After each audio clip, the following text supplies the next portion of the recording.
Hey guys, welcome back for another episode of the Suited Shootist.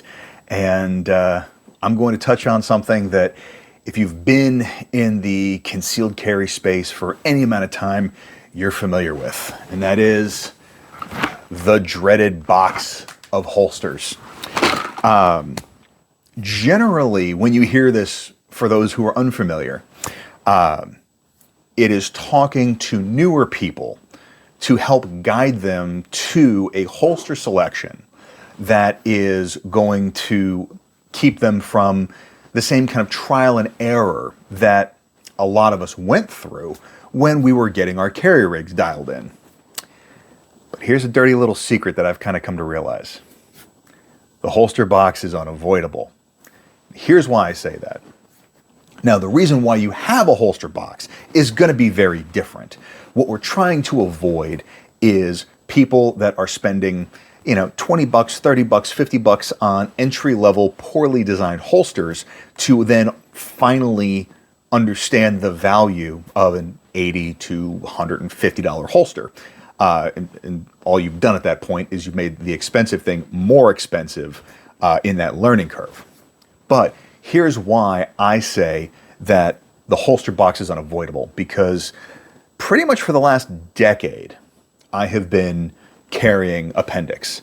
And I've been relatively fortunate insofar as I've never really had a bad holster. But I haven't been carrying the same holster for the last 10 years either. I dipped my toe in with the original Raven Vanguard and then subsequently the Vanguard 2, because since I wasn't super sure if appendix carry was going to be a good solution for me, I didn't want to make a huge investment. And so I figured, well, Raven is a respectable company. And, back when I was kind of in the gun sphere back in 2008 to 2010 was when I kind of got introduced to all of this. The Phantom was the new hotness, or at the very least, it was very highly desirable. And so I knew the reputation that Raven had, and as such, I was like, okay, well, if everybody is after these holsters, theoretically, this one should be relatively quality as well, and it's only $30, so if it doesn't work, I'm not out a lot of money. From there, I spent a very brief period trying the whole sidecar style thing. I experienced one of the main problems, which was the cracking on the body, and it just didn't work for me. So I wound up getting linked up with the guys over at KSG Armory back when Gabe was still the guy rolling Kydex over there, and he graciously got me set up with one of their, I think it was originally the Minuteman design, and it evolved into the Doulos. But that was what I ran for a good period of time, and that's what I ran at the Spencer Keepers appendix carry class. Well, Spencer being the instructor that he is, and obviously he makes holsters as well, he had several kind of trial keepers that were available, and he let me run one of his holsters for the class. And, at that point, I was sold. It's not that Gabe made a bad holster by any stretch of the imagination, but for my use case and for my comfort and ease of carry, the Keeper just made things a little bit easier. So I went from KSG to Keeper's Concealment, and I ran the Keeper's Concealment holster for at least through 2018, and primarily anyways. Problem is at that point, Keeper's Concealment didn't offer anything tuckable, and that's also when the Suited Shootist kind of started to develop. My professional career required me dressing more formally on a more regular basis, and so my need for a tuckable style holster kind of came to the top of the list. And again, I found myself kind of in search, and that's when I made the transition over to Darkstar gear. Again, there is nothing wrong with a Keeper's Concealment holster that I can find anyway. And now they make the Cornerstone as well. They have a tuckable option, so it's kind of back into that rotation. And I've been running Darkstar pretty much ever since. I use Darkstar shells on my Enigma bodies. Like I said, Tom makes exceptional Kydex. He's also, I would say, a reasonably close friend at this point, and he indulges me and will run them in blue paisley. So, I certainly can't complain there.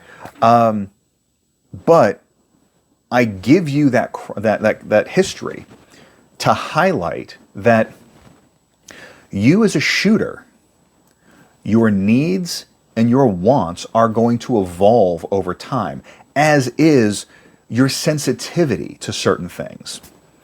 And so don't feel like you're married to a given piece of gear, even if it's good gear. There's nothing wrong with experimentation. And especially over the span of the last couple of years, I've found that type of experimentation has made it easier for me to progress in my shooting skill. It's the same thing. Switching from iron sights to a dot made it easier for me to self-diagnose. Getting the bore sight work on my Glock 19 has made the interface a little bit more user-friendly, and I'm able to be a bit more sensitive to what's going on during the shooting cycle. The modifications that I made to my my trigger disconnector, same thing. All of these things were not attempts to buy skill. And invariably there are going to be people in the comments of, you should just, run stock, get better, just buy more ammo. There's some merit to that, but again, there's nothing wrong with tailoring your equipment to your strengths, because why not? You can. As long as you're not doing anything that, deactivates factory safety features, or it turns out to be a huge liability. As point of reference, because again, I know this is going to come up in the comments.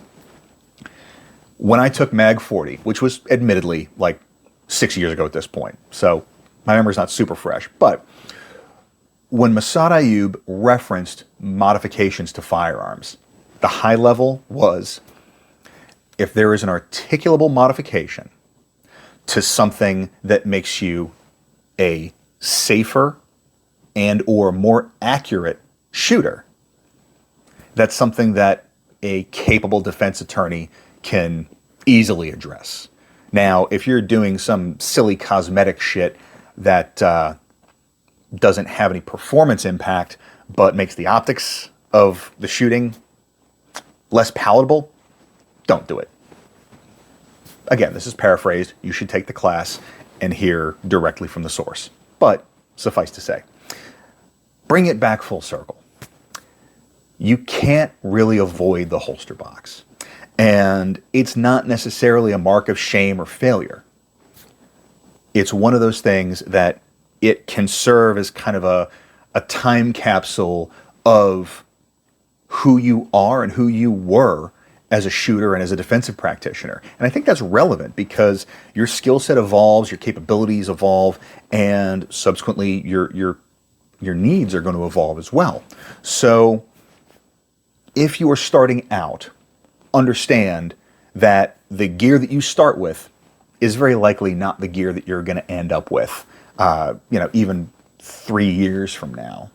And if you are kind of further down the path where you've made some progress and you feel yourself starting to plateau a little bit, take a step back and evaluate. Look at where you are and look at what your capabilities actually are, and see if there is an equipment-oriented hurdle that you may be able to address. Because I'm fortunate to know some very high-level shooters, and there was a conversation between two of them where one mentioned that the fact that he was at a certain weight at that point was impacting his shooting because because of his belly at the time. He had to put the gun in a different place by an inch than he's used to it being, and he was just a shade slower because of that. Now, these are people that are shooting at an incredibly high level, but it's something to keep in mind, because the reality is that while there are not hardware solutions to software problems, not all problems are software oriented either. So there is that balance. You got to figure out what that is for yourself. So, hope you found it useful.